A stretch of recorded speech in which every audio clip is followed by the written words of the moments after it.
We're going to review the performance of four main counties, which is the Dallas County, Collin County, Denton County, and Tarrant County for the past 2 to 3 months to see how the market is performing now at the end of the summer. So this is the median price averages for these four counties. And what immediately is jumping at us is that we have two counties that seem to be trending upwards, which means right now the prices are actually increasing compared to where they were in July. And we have two counties that are trending downwards from July. So the two counties that are trending upwards are Collin County and Denton County, which I'm not surprised. Very often I see that Collin and Denton County mirror each other, the behaviors, more than the Dallas or the Tarrant County does. So what I'm observing is that Dallas County and Tarrant County seem to behave similarly, and Collin County and Tarrant County, or Denton County, my apologies, are behaving similarly as well. So in both cases, we had the top or the peak of the performance for this year was in May of 2024. And then we went down in July, in June, and July. So they've started to look pretty bleakly for all counties involved during these months. Although, let's take a look. So what we can see is that in May, all counties were at the peak of their performance. The biggest decline that we observed was actually in Collin County. The Collin County really went straight up compared to this county that had a much smaller drop. And also we see that Denton County prices started to recover back in June and then went back up in July and then again in August. So actually Denton County has been the outstanding performer during this summer despite the interest rates. Now, in the Dallas and Tarrant County, we see the exact opposite. We see that their lowest, actually the lowest market performance for Tarrant County is surprisingly now, was surprisingly in July. And it kind of missed the bump that we typically see in May and June for Tarrant County. So Tarrant County underperformed during summer, but is now actually performing better than it did during the summer. So that is for the median sale price. From the days in the market standpoint, okay, let's take a look. We see that both counties are performing very similarly with an average between 20 and 28 days in the market across all counties. Now, that's not to say that individual zip codes will not have their own performance later on. And if you're interested in breaking it down by individual zip codes, check out this video, I'm not sure what the video will show, over here that describe the best 5 zip codes and the worst 5 zip codes to invest in North Texas at least this September. But for right now, what we're observing is that as far as days in the market, the 4 counties are tracking each other pretty closely, with surprisingly the Collin County having the highest days in the market, which is kind of counterintuitive because I'm used to seeing the Collin County having the lowest days in the market. I guess the inventory really built up. Let's now take a look at a very important measurement of performance called months of supply. Months of supply indicates the overall number of months that it would take under normal conditions for all the property that are currently on the market to sell if no new houses were added to the inventory. So anything above 4 is actually a buyer's market. So anything below 3 is the seller's market. 3 to 4 is a balanced market. Anything above 4 is actually starting to become a buyer's market. It's just a question of how much buyer's market does it become. What we're currently observing in the Dallas County is currently at 3.5 months of inventory, which indicates a balanced market, meaning neither the sellers nor the buyers have really an upper hand. Balanced market is okay. It is strongly preferred to have a seller's market if you are a flipper. Now, Dallas County is doing okay. Let's take a look at Collin County. Collin County and Denton County, again, they mirror each other's performance very often, and in this case, we're observing it again. 4 months of inventory for Collin and Denton. I'm a little bit surprised. Typically, I see Collin County being the one with the fewest months of inventory. Apparently, there is enough of a built-up inventory in.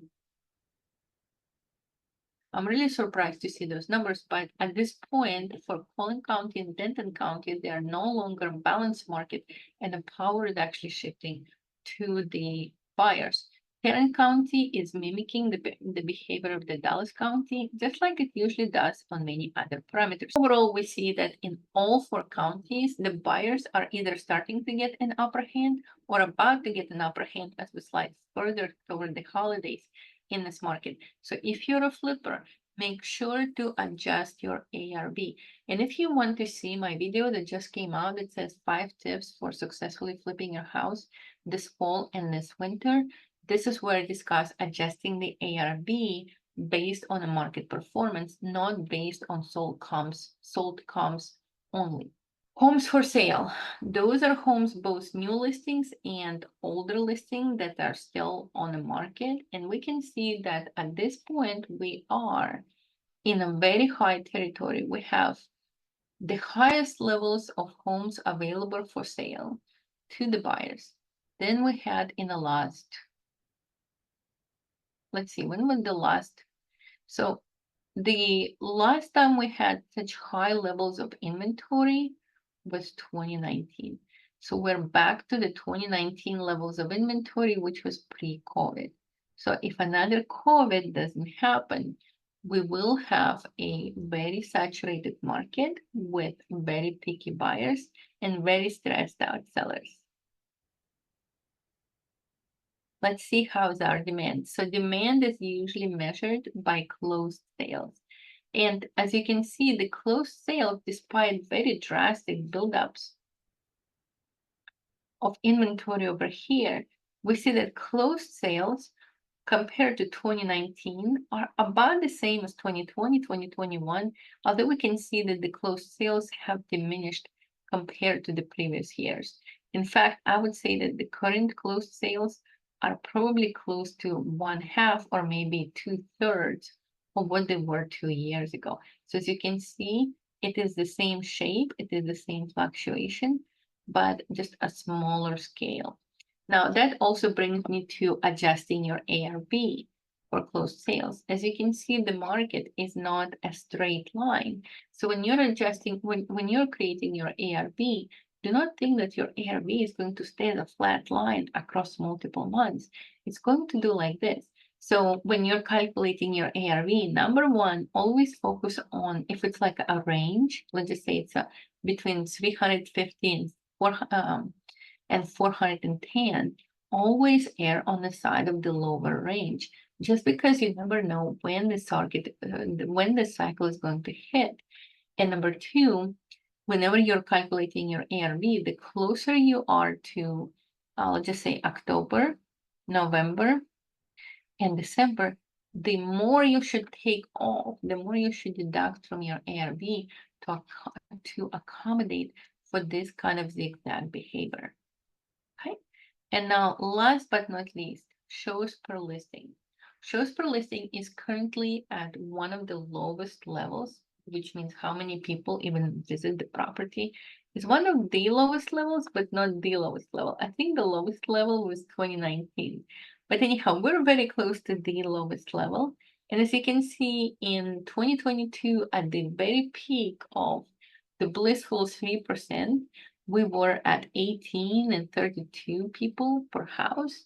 Imagine the multiple offers at that time. And now we're down to 4 to 5 people per house. So we're like 1/4 or 1/5 of the volume of shoppers that were shopping during the peak of the season. So do not assume that just because somebody was selling something in the past with a lot of multiple offers, don't assume that multiple offers will happen. Right now, they're a little bit harder to get. That's it for now. Now notice that the data that we reviewed was the data from NTREIS or North Texas MLS. I am using the data only for single family. 3 to 4 bedrooms and only for resale. I'm not adding new construction homes to this mix because most flippers, most investors do work on the existing single family homes. If you need data for a specific zip code, specific area, specific subdivision, this data is available. It's just not feasible to represent every zip code and every subdivision like that. That would take me hours and hours of recording, but I'm glad to pull that data up for you if necessary. If you're interested in gaining access to very important performance data for DFW markets, please head to the video over here that talks about how to gain access to the same data that very serious investors are using in order to minimize their investment risks. That was Elena Garrett, and I'm a realtor with Keller Williams Central in Dallas, Texas. May the math be with you for your next flip, and I will see you guys at the next video.